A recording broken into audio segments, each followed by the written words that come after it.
जय हिंद साथियों।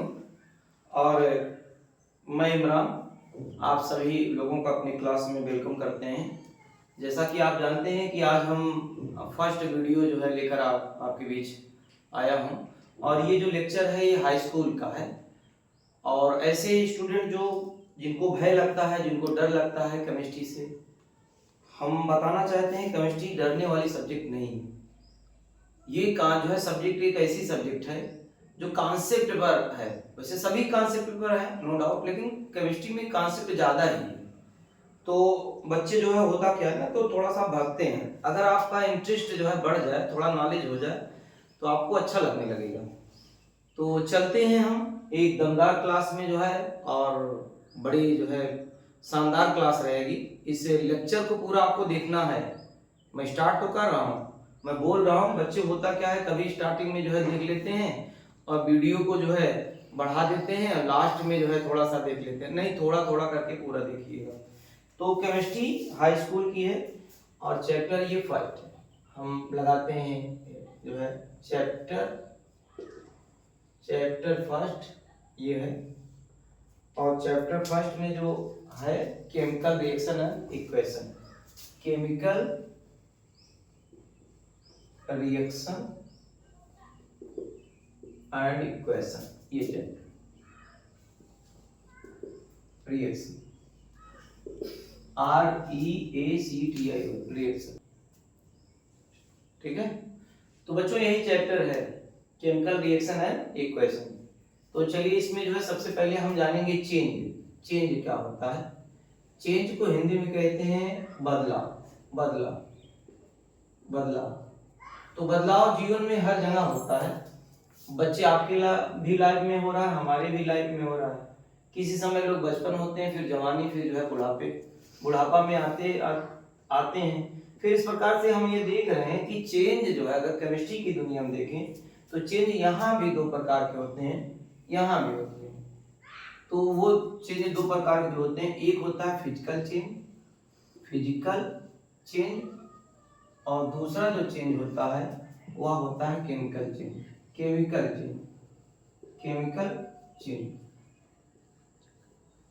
Physical change किसे कहते हैं? अगर स्टूडेंट फिजिकल चेंज की बात करें हम, तो फिजिकल चेंज उसे कहते हैं, इसमें कंपोजिशन जो होता है, डू नॉट चेंज कंपोजिशन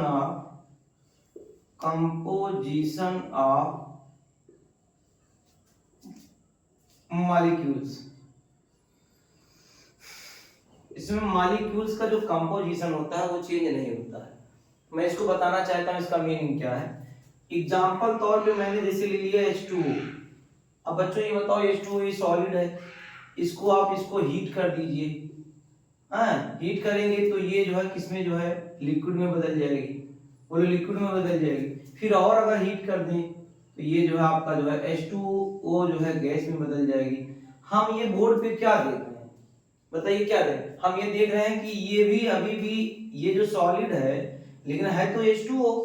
यहाँ भी लिक्विड है तो H2O, और यहाँ भी H2O। मतलब मॉलिक्यूलर फार्मूला अभी भी सेम, इसका कंपोजिशन सेम है। ऐसा नहीं कि हाइड्रोजन और ऑक्सीजन जो है बिखर गई, अलग हो गई। लेकिन चेंज क्या हुआ इसमें? फिर चेंज क्या हुआ सर, जो चेंज का नाम रखे हैं? चेंज इसमें हुआ है शेप हुआ साइज, शेप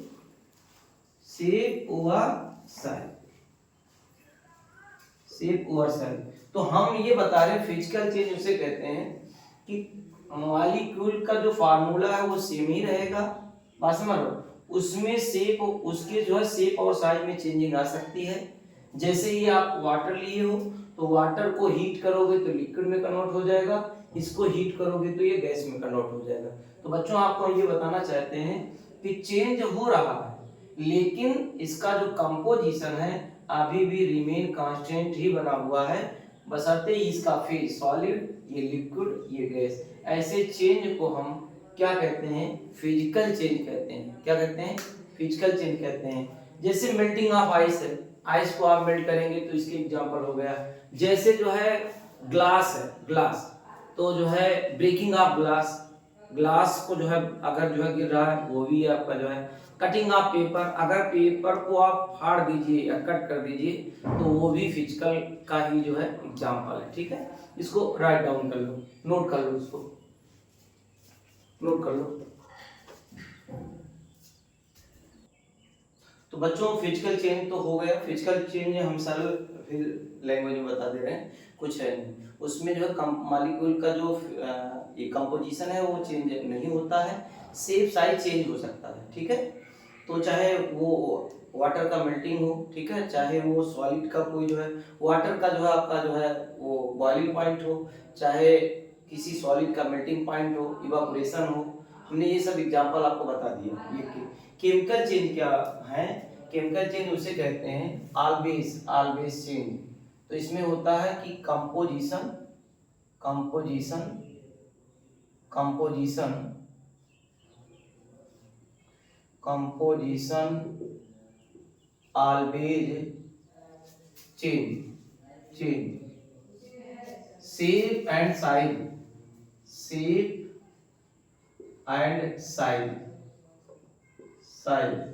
आल्सो चेंज। इसका मतलब हम ये बताना चाहते हैं जो भी मॉलिक्यूल्स है उसका जो फार्मूला है, जो उसमें कंटेंट, जो भी एलिमेंट है उनको हम कंपोजिशन कह रहे हैं।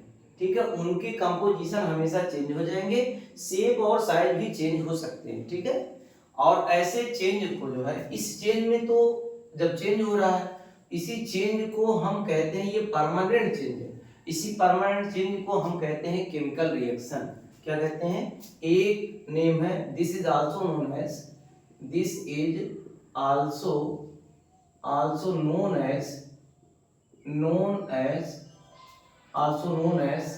Chemical reaction. केमिकल हम आर यानी शॉर्ट फॉर्म में लिख दे रहे हैं, रिएक्शन, केमिकल रिएक्शन। ठीक है, लिख लीजिएगा अपना। अब देखिए अगर रिएक्शन की बात करें तो कभी कहीं कहीं पे लिखा है कि रिएक्शन उसे कहते हैं when two or more than two substance react with each other and form new type material, which material is known as product. This type process is called reaction. तो अगर रिएक्शन को लैंग्वेज फॉर्म में यहाँ लिखें तो A plus B बोलो क्या है? कोई रिएक्टेंट है, टेल के पीछे रिएक्टेंट लिखे जाते हैं और हेड पर प्रोडक्ट होता है। तो ये हमारा रिएक्टेंट है, ये क्या है? रिएक्टेंट है, और बच्चों ये आपका प्रोडक्ट है। इसको यूं ही समझ लीजिए, जब तक ये आपस में कोलिजन नहीं करेंगे, मतलब टक्कर नहीं करेंगे, इनकी एनर्जी मैक्सिमम जनरेट नहीं होगी, मैक्सिमम इतनी जनरेट हो जाए कि वो ग्राउंड स्टेट पे ना आके बैरियर को क्रॉस कर जाए। बैरियर को क्रॉस करने का मतलब जो है प्रोडक्ट में कन्वर्ट हो जाए, बैक डायरेक्शन में ना है। तो रिएक्टेंट हमारे आपस में जब टक्कर करेंगे, कोलिजन करेंगे, फिर प्रोडक्ट बनाएंगे, और इसी जो सिस्टम ये लिख दिया गया है, इसी सिस्टम का पैटर्न का नाम है रिएक्शन। अगर रिएक्शन को एग्जांपल में हम तो जो है देखें तो अगर कार्बन है, ये सॉलिड है, ये कार्बन जो सॉलिड है ये कोल भी हो सकता है, कोयला भी हो सकता है। अब अगर मैं इसको जो है बर्न करूं, जला दूं, तो जलाएंगे तो स्टूडेंट क्या बनेगा? CO2। तो अब यहाँ देखिए इसका कंपोजिशन, यहाँ कार्बन है सॉलिड के फॉर्म में, ये ऑक्सीजन गैस के रूप में है, ये कंपाउंड है, ये मॉलिक्यूल्स है, ये कंपाउंड है। देखो फार्मूला ही बदल गया। तो हमने बताया था कंपोजिशन आपका ये कार्बन और यहाँ ऑक्सीजन मिले हुए हैं, यहाँ सेपरेट के फॉर्म में थे और ये गैस बना लिया। तो ये टेल के पीछे रिएक्टेंट होंगे और ये प्रोडक्ट होंगे। रिएक्टेंट किसे कहते हैं ये भी आप जान लीजिए। मतलब रिएक्टेंट वो होते हैं जिनके प्रेजेंस में, जिनके वजह से रिएक्शन होती है। रिएक्टेंट किसे कहते हैं? जिनकी वजह से रिएक्शन होती है। अब इसका मतलब रिएक्टेंट है क्या? दो substance which participate in chemical reaction are called reactant. दो substance which participate in a chemical reaction called reactant, ठीक है, ये रिएक्टेंट। और रिएक्टेंट अगर बच्चों जाने तो ये दो प्रकार के होते हैं, एक होता है सबस्ट्रेट, रिएक्टेंट में भी सबस्ट्रेट सबस्ट्रेट होता है, एक होता है रिएजेंट। फिलहाल आपको इसको जो है बहुत जानने की जरूरत नहीं, आपके लेवल से ऊपर है, इतना जानिए जिस पर अटैक होता है वो सबस्ट्रेट होता है, जो अटैक करता है। अरे कहीं मारपीट हो गया, मारपीट को देसी भाषा में हम रिएक्शन कहेंगे, लड़ाई को जो है रिएक्शन कहेंगे। तो जो रीजेंट है, जिसको जो पर्सन मारेगा वो रीजेंट कहलाएगा, जो मार खाएगा वो सबस्ट्रेट कहलाएगा। इन दोनों को मिला के रिएक्टेंट कहते हैं, ठीक है। तो इसको आप नोट कर लीजिए, कुछ जनरल कैरेक्टरिस्टिक्स में बताने वाला हूं। तो बच्चों ऐसा है, हमने आपको इस चैप्टर में फिजिकल चेंज और केमिकल चेंज बता दिया। अब केमिकल चेंज को एक और नाम से ही जानते हैं, केमिकल रिएक्शन कहते हैं, केमिकल रिएक्शन कहते हैं। अब केमिकल रिएक्शन को भी मैंने बता दिया। एक केमिकल रिएक्शन अगर होती है तो उसके कुछ कैरेक्टरिस्टिक्स होते हैं, कुछ कैरेक्टरिस्टिक्स होते हैं आप केमिकल रिएक्शन में। वो हमने 5 इसलिए लिख दिया है क्योंकि वीडियो लंबी हो जाती है, अब इसको हम लिखते तो लंबी हो जाती है, हमने पहले से लिख दिया, बता भी दे रहा हूं इस बात को। तो पहला कैरेक्टर है कि formation of precipitate, evolution of gas, change in colour, change in state, change in temperature. इसका मतलब देखिए, जब भी रिएक्शन होगा तो इनमें से कुछ ना कुछ जो है जरूर जो है आपको देखने को मिलेंगे। जैसे मान लीजिए हम एक एग्जांपल यहाँ ले रहे हैं, ये है Na2SO4, इसका नाम है सोडियम सल्फेट, और ये एक्वस के फॉर्म में होता है, हाँ में नहीं होता है, बना लिए, सॉलिड होता है, साल्ट है, एक्वस में डाल के बना लिए। और ये है बेरियम क्लोराइड BaCl2 एक्वस, ये बेरियम क्लोराइड BaCl2 है। तो बच्चों अगर इसका रिएक्शन कराते हैं तो ये देखिए, ये हो जाएगा आपका Na, यहां से ये और ये रिएक्शन कर जाएंगे, ये और ये, तो बना क्या लेंगे, ये बना लेंगे 2NaCl। उसके बाद स्टूडेंट यहां देखें, BaSO4 बनेगा, BaSO4 बनेगा, और ये BaSO4 जो ना प्रेसिपिटेट के रूप में बनता है। किसके रूप में? प्रेसिपिटेट के रूप में बनता है। इसका मतलब जिसको कहते हैं रेसिड्यू, कुछ ना कुछ बचेगा तो रिएक्शन के दौरान। लेकिन ये जरूरी नहीं कि ये पांचों मिले, आपको मैंने बता दिया, सोडियम सल्फेट बोलो, बेरियम क्लोराइड आपस में रिएक्ट करेंगे, ये जो Cl है, ये सोडियम आपस में रिएक्शन कर लेंगे, इसका न्यूक्लियस इसका इलेक्ट्रॉन, इसका इलेक्ट्रॉन इसका न्यूक्लियस, आप बॉन्ड बना लेंगे, ये भी बॉन्ड बना लेंगे, और फिर प्रोडक्ट ये बना लेंगे।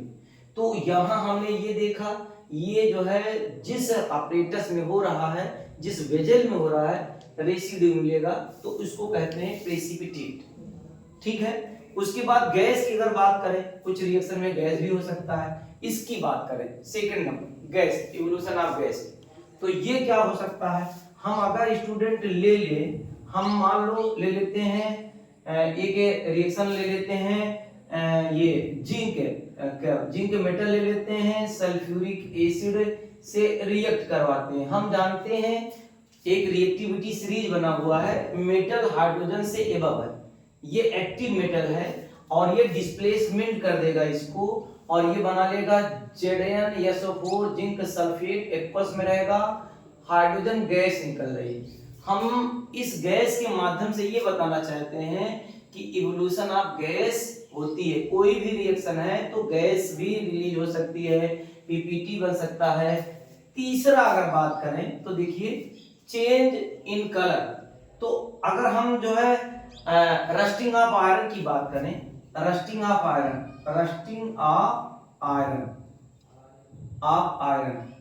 तो इसमें क्या होता है, इसमें जो है ना रेडिश ब्राउन का जो है उस पे जो है ऑक्साइड की जो है आयरन की ऑक्साइड जो है उस पे ऑक्साइड बन जाता है, आयरन उसको बोलेंगे आयरन की ऑक्साइड, और उसमें जो है वाटर भी आके जो है जुड़ जाते हैं।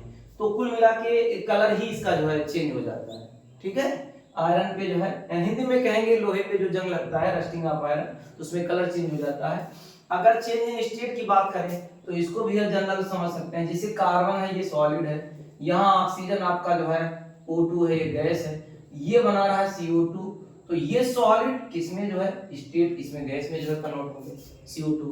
तो ये चीजें हैं। और अगर हम पांचवें की बात कर लें इसके चेंज इन टेम्परेचर, तो अगर हम CaO कैल्शियम ऑक्साइड में वाटर मिला देते हैं और फिर ये CaOH whole twice plus heat release होगी, रीहीट, तो ये एक्सोथर्मिक रिएक्शन हो रहा है। जिस टेस्ट ट्यूब में लेंगे और इसको कैल्शियम ऑक्साइड जो है लेंगे, सॉलिड होता है, वाटर डालेंगे, जब जो है रिएक्शन होगा तो ये जो है calcium slaked lime, calcium hydroxide बनेगा, हीट रिलीज होगी। तो हमने क्या देखा, कैरेक्टरिस्टिक्स ऑफ केमिकल रिएक्शन, उसमें ये देखें कि वो 5 कैरेक्टरिस्टिक्स जो है आपको जो है दिख रहे हैं। Formation of precipitate, evolution of जो है गैस, चेंज इन कलर और change in state, change in temperature, ये आपको नजर आएंगे। ये सारे जैसे एक ही टाइम पे नहीं हो सकते हैं, कुछ में जो है 2 भी हो सकते हैं, कुछ में 1 हो सकते हैं, कुछ में 1 हो सकता है। तो ये कुल मिला के कैसे जानेंगे कि रिएक्शन हो रहा है, तो हम जानेंगे कि इस नजर से जानेंगे कि ये रिएक्शन हो रहा है, जानेंगे उसमें गैसेस हो सकती हैं, निकल सकती हैं, पीपीटी बन सकता है, स्टेट चेंज हो सकता है, कलर चेंज हो सकता है। तो बच्चों यही है। और रिएक्शन का मतलब क्या है, तो जनरल हमने आपको बताया कि 2 या 2 से अधिक सब्सटेंस जो होते हैं या रिएक्टेंट होते हैं आपस में कोलिजन करेंगे, और कोलिजन इतना ज्यादा भयंकर होगी कि एनर्जी उनकी बढ़ जाएगी और फिर वो फॉल डाउन नहीं होंगे, फिर वो बैरियर को क्रॉस कर जाएंगे और इसका मतलब वो प्रोडक्ट बना लेंगे, रिएक्टेंट से प्रोडक्ट। इसी को हम जनरल एक कह देते हैं कि रिएक्शन है। और कहीं कहीं बुक में ये भी लिखा गया है कि when old bond break and new bond form, this process is called reaction. ठीक है, तो कई जो है लैंग्वेज में आप इस तरह से जो है बातें वही होती हैं, इसको आप नोट कर लीजिए, उसके बाद फिर हम आपको नेक्स्ट इसका टॉपिक बताते हैं। बच्चों अब एक यहाँ पे प्रॉब्लम आती है, जैसे ये चैप्टर का नाम ही है केमिकल रिएक्शन एंड इक्वेशन, तो आप केमिकल रिएक्शन तो मैंने बता दिया, अब आपको केमिकल इक्वेशन बताना है। तो केमिकल इक्वेशन तो वर्ड में आप जो है बताएंगे, बुक वाले जैसे जो है लिख रहे हैं कि आप वर्ड में जिंक जो है लिखिए, जिंक का जो है सल्फ्यूरिक एसिड लिखिए, उसके बाद जो है जिंक सल्फेट लिखिए, हाइड्रोजन आप वहां से जो रिलीज हो रही है वो लिखिए। तो ऐसा नहीं है, वो जो बातें हैं आपको समझाने के लिए बताया गया है। बाकी केमिकल इक्वेशन केमिस्ट्री डिपार्टमेंट में उसका जो है सिंबॉलिक फॉर्म, जो एलिमेंट का सिंबल है वो फॉर्म, या मॉलिक्यूलर जो फार्मूला है, मॉलिक्यूल्स का जो फार्मूला है उसको हम लिखते हैं। तो मैं वही जो है डायरेक्ट लिख दे रहा हूं और उसी को जो है हम केमिकल इक्वेशन कहते हैं। जैसे मान लीजिए आपका ये जिंक है, बोलो ये जिंक है, इसको वो जिंक लिखते इंग्लिश के लैंग्वेज में सल्फ्यूरिक एसिड H2SO4 इसका फार्मूला होता है। रिएक्शन अगर लिख दें तो ये बच्चों ZnSO4 बोलो बनेगा, ये H2 जो है रिलीज होगी गैस। तो यही वो लिखते, इसको जिंक वर्ड में लिखते हैं, इसको लिखते हैं सल्फ्यूरिक एसिड, और इसको लिखते हैं जो है जिंक सल्फेट वर्ड में, इंग्लिश वर्ड में, इसको लिखते हैं हाइड्रोजन। लेकिन ऐसा नहीं, ऐसा नहीं, हम केमिस्ट्री वाले ये कहते हैं कि केमिकल इक्वेशन को हम लैंग्वेज के फॉर्म में ना लिख के सिंबॉलिक और मॉलिक्यूलर फार्मूला में लिखेंगे। तो ये हमने जो ये अभी लिखा है ये इसी कहते हैं क्या, केमिकल इक्वेशन। अब बात यहीं पे खत्म नहीं होती है, केमिकल इक्वेशन को बैलेंस करना रहता है, यही इंपॉर्टेंट है, ये वर्ड इंपॉर्टेंट जो अभी लिख रहे हैं, balance chemical equation, balance chemical equation. यहां से आपको नंबर जरूर मिलेंगे बोर्ड में। तो बैलेंस केमिकल इक्वेशन के लिए कैसे, जैसे मैं इसी की बात कर लूं तो यहां देखिए जिंक कितना है, 1 है, यहां जिंक कितना है, 1 है। रिएक्टेंट साइड और प्रोडक्ट साइड दोनों साइड जोड़ मतलब देख लेते हैं। यहां हाइड्रोजन कितना है, 2 है, यहां हाइड्रोजन कितने हैं, 2 हैं, यहां सल्फर कितना है, 1, यहां सल्फर 1, ऑक्सीजन कितने हैं, 4, यहां ऑक्सीजन 4 है, तो बैलेंस है। और स्टूडेंट अगर मैं एक रिएक्शन और लिखूं और मैं लिखूं N2 प्लस 3 या हम ऐसे लिखते हैं N2, ये नाइट्रोजन आपका है, और प्लस H2 गिव्स या गिव आउट NH3, अमोनिया दे रहा है। ये दोनों लड़ मर के आपस में रिएक्ट करके अमोनिया गैस दे रहे हैं। अब हम आपसे पूछना चाहते हैं ये जो अमोनिया है ये क्या दोनों साइड में इसमें जो है इस नाइट्रोजन और इधर नाइट्रोजन इधर हाइड्रोजन बैलेंस है, तो आप कहेंगे अनबैलेंस है, ये अनबैलेंस अनबैलेंस अनबैलेंस अनबैलेंस। इसको बैलेंस करना है तो ये बैलेंस करने के लिए एक मेथड आता है हिट एंड ट्रायल मेथड, मतलब हिंदी में कहेंगे तुक्का विधि। तुक्का मतलब ये है कि हम तुक्का नहीं लगा रहे, हम दिमाग में दौड़ाएंगे कितना एटम। तो देखिए नाइट्रोजन यहाँ कितना है 2 है, तो यहाँ नाइट्रोजन को बैलेंस करने के लिए पीछे कोई नहीं लगाएंगे, हम यहीं 2 लगा देंगे, 2 लगा दिए। हाइड्रोजन देखिए कितना हो गया 2 3 6 हो गया, तो यहाँ हम 3 कर देंगे, ये स्टूडेंट हमारा बैलेंस हो गया, ये आपका बैलेंस हो गया, नोट कर लीजिए। तो अब ये बैलेंस इक्वेशन हो गया, अभी ये अनबैलेंस था, अभी ये इसके पहले अनबैलेंस था, अब ये बैलेंस